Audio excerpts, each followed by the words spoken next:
Barnoota.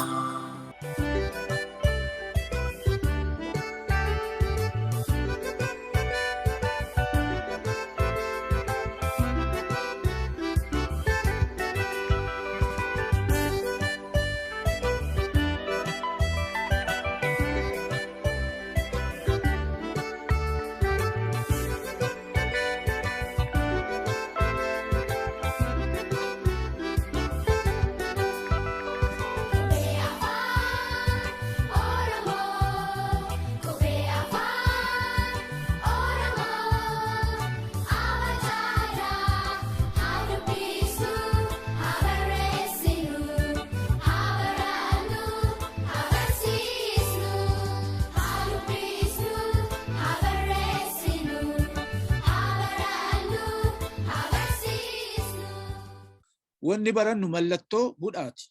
Mallattoo hudhaa. Mallattoo hudhaa kana fakkaatti. Hudhaan dubbachiiftuu lama jidduu gala. Hudhaa yoo jennu dubbachiiftuu lamaan jidduu gala. Malee dubbifamaa jidduu hin galu. Hudhaan dubbifamaa jidduu hin galu.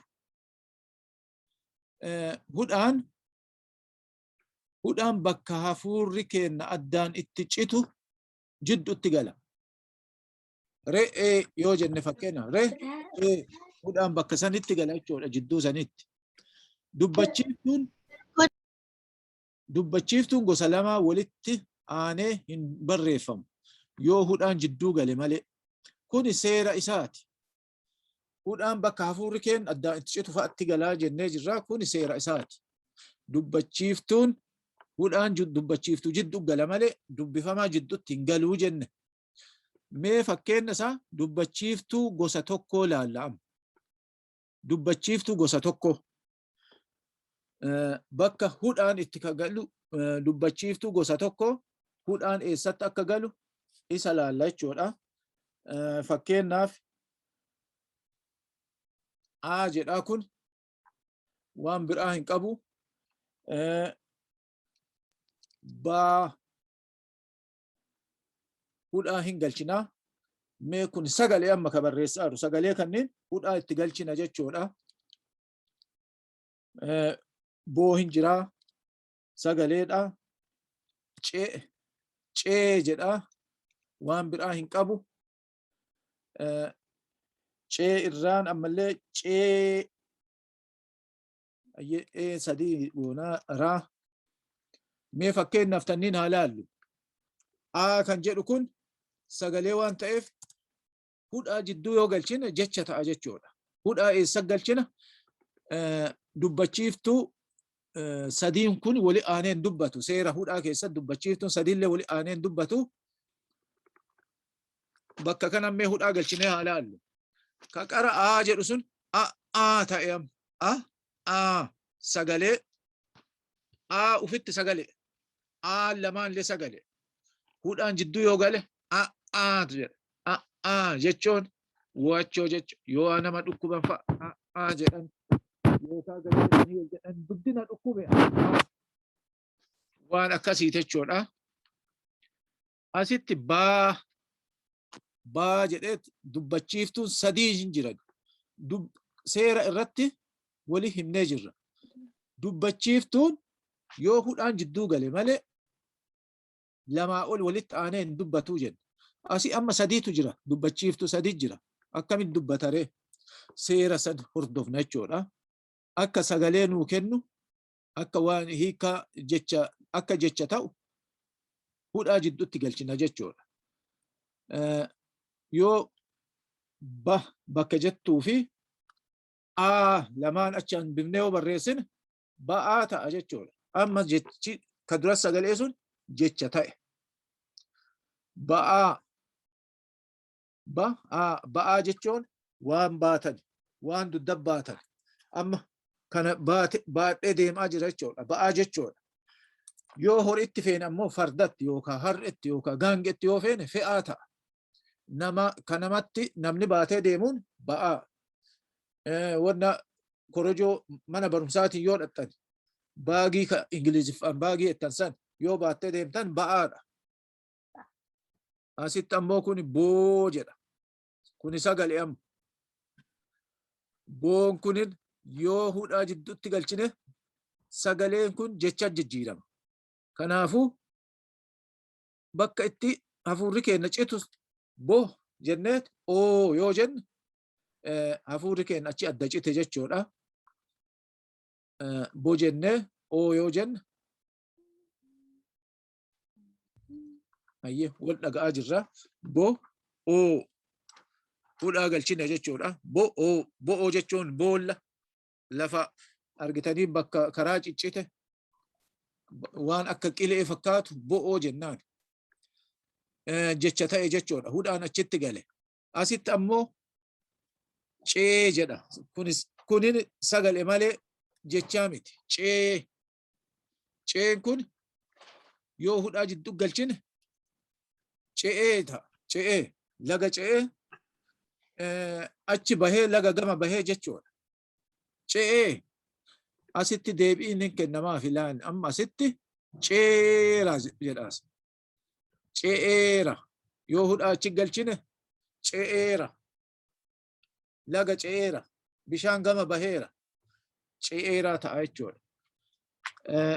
Kan biraa yoo laalle fakkeenya biraa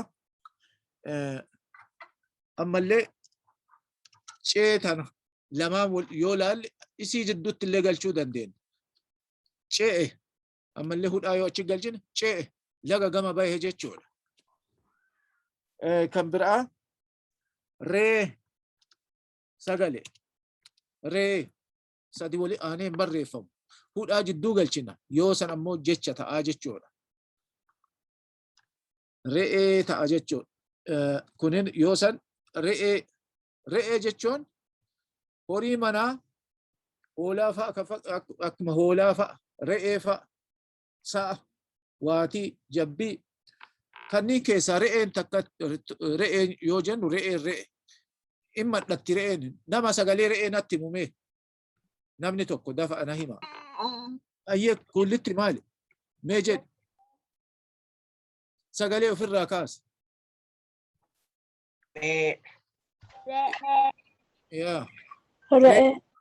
Yaa re'een hin madhattii jechuudha. Sagalee re'ee bee. Kan biraa yoo laalle fee kuni amma sagalee. Isa sagalee kana jecha akka ta'utti yoo adda baafne achi galtii hudhaan achi galtii fe'ee.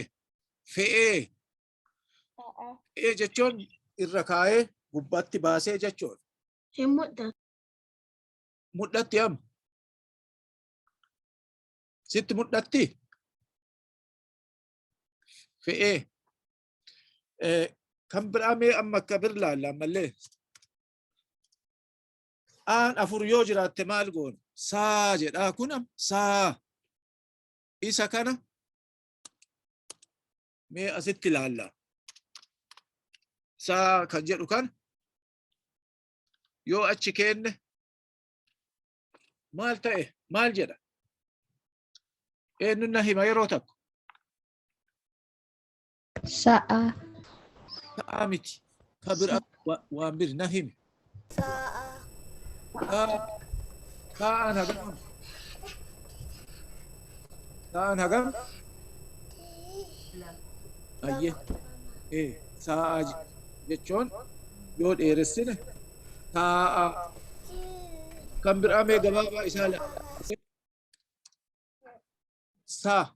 Saa jedha. Kun yoo sagalee kana yoo hudhaa jidduutti kenne hoo maal ta'a? Mee namni tokko abbaa firaa? Ayyee faayoo? Abbaa firaan jirta maali kuni jecha amma jecha kana sagalee kana hudhaa yoo jidduu kenne maal jedha? Sa'a. Sa'a ta'e jechuudha. Kunin ammoo sa'a ta'e jechuudha. Ka biraa yoo daballee laalle? Saa jedha kun amma. Maal goona kana? Yoo hudhaa eessa galchina? Yoo hudhaa galchina. Haa takkatti ta jalqaba sun bira galchina. Asitti yoo galchine maal ta'a? Mee waan ta'u natti. Ta'a. Sadii wali aaneen barreeffamu ree.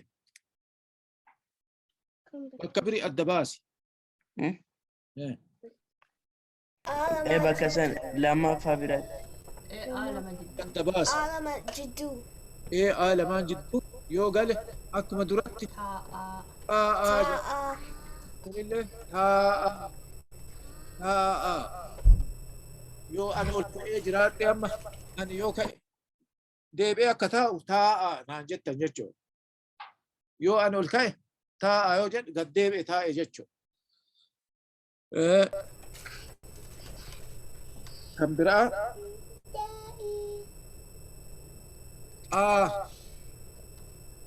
kana eenyu waan hudhaa galchee natti. Ani jidduu. Ana. Inni. Ramboon. Ramboon. Biyya firaamboon hudhaa eessa galchuu? Eenyu jidduu. Jidduu. Jidduu galchina jechuudha. Yoo hudhaan galee maal ta'a? Ta'a. Miti ta'a jechuu beektaa? Ta'a jechuun utaaluu yookaan ta'a jedhanii utaaluu waan ta'a yookiin sagalee ta'a jedhu dhageessisuu. Hayyee. Ati jechuu barbaadde sanillee hin jira. Sanillee mee finnee ilaalla. Mee kana eenyutu na hudhaan adda baasa? Maqaa namaa ta'am. Ani jedhu ana. Maqaa namaa. Ana. Khalid jirta? Ana Fatiya. Fatiha. Eessa adda baasa? Natti mikaa daddafi.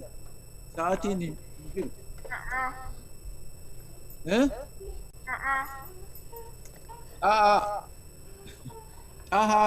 Garuu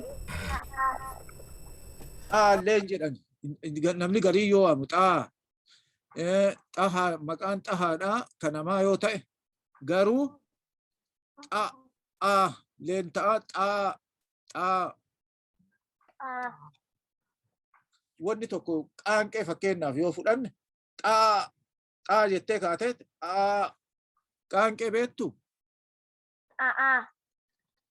Qaanqee jechuun qaanqee ibidda faca'u xaxaa jedhee ka'ee ijoollee dandeenya. Amma tokkochuma isinii dabaleeti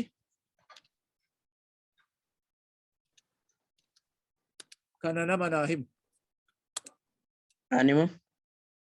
Mee namni biraa eessa? Ana. Ateen. Obsaan. Ayya obsaan kana. Ka'a. Ha? Jidduu. Ayya duratti jennu san ka'a yoo jenne maal jechuudha? Lafaa ol ka'i. Lafaa ol ka'aa jechuudha. Kanaafuu barumsa waan amma baranne kana akka hin daganne sagaleen tokko jecha akka ta'u sagaleen hudhaa qabu hudhaa hin qabne sagalee dubbachiiftuu lamaa ol wali aanee waan hin dubbanneef dubbachiiftuu kanneen jidduutti hudhaa yoo galchine jecha nuu ta'a jechuudha. Akka hiikaa qabaatu jecha isaa jecha sagalee kanneen jidduutti hudhaa yoo galchine jecha hiikaa qabu nuu ta'a jechuudha. Kanaafuu yoo jenne maal ta'e sagalee tokko ta'ee jira jechuudha. Jechuun go'achoo jechuudha jennee jirra. Asitti ba'aa yoo jenne wama tokko keessa jiru. Hudhaa yoo jidduu galchine ba'aa ta'e jechuudha. Hiikaa nuu godhate. Boo kan jedhu hiikaa hin qabu. Yoo asii hudhaa galchine bo'oo ta'e jechuudha. Bo'oo jechuun qilee yookiin karaa ciccite yookiin lafa citte bo'oo jechuudha. Cee kan jedhu kun hiikaa hin qabu sagalee. Hudhaa yoo jidduu galchine ce'ee jechuun laga gama bahee gaafiidhaan ce'ee bifa saniin adda baafna jechuudha. Asitti ce'eera kan jedhu kun ceera yoo jenne hiikkaan qabu, garuu hudhaa yoo jidduu galchine ce'eera ta'a. Hudhaan kan itti galu dubbachiiftuu jidduutti galaa, bakka hafuurri keenya addaan itti citutti galaa. Dubbachiiftuun sadii ol walitti aantee hin barreeffamtu yoo hudhaan jidduu gale malee. Waan kana akka hin daganne guyyaa boruu isin gaafadha jechuudha. Ani miti isintu naa hima tokko tokkoon. Asitti re'ee kan jedhu kana yoo hudhaa jidduu galchite re'ee ta'e jechuudha. Re'ee maal akka ta'ellee wanna mara walitti himnee jirra. Asitti fe'ee jedha. Hudhaa jidduu galchinee fe'ee ta'ee jira. Haala kanaan barumsa kana asuma irratti goolamnaa. Guyyaa boruu isin marayyuu abbaa barbaanne gaafannaa jechuudha. Maaliif isin himnee irraa barreeffadhaa, qalbii qabadhaa, jabaadhaa isiniin jedha. Kunin mallattoo hudhaa kan jedhu ka baranne. Hudhaa jechuun faayidaa isaa maal akka ta'e isinitti argisiisee jira. Kanaaf faayidaa hudhaa seera isaa kana hordoftanii yoo jettan seerri kun isinitti himaa jechuudha. Seera kana warri dubbistan qayyabadhaa, warri hin dubbifnellee isinii haa dubbisan. Mallattoon hudhaa waan kana fakkaatti. Hudhaan dubbachiiftuu lama jidduu galtii. Hudhaan dubbifamaa jidduu hin galu. Dubbifamaa ka jennuun hin beektan. Kana yoo akkana barreessin hudhaan fudhatu. Sagalee illee hin qabu. Hiikaa illee hin qabu. Dubbifamaan dubbachiiftuu malee sagalee hin qabu waan jenneef. Hudhaan bakka hafuurri keenya addaan itti citutti jidduutti gala. Ba'aa yoo jenne ba'aa adda bahee jira jechuudha. Hafuurri keenya ba'aa asii adda citeera. Kanaafuu hudhaan bakka hafuurri keenya addaan itti citu jidduutti gala. Asuma irratti dhaabaa.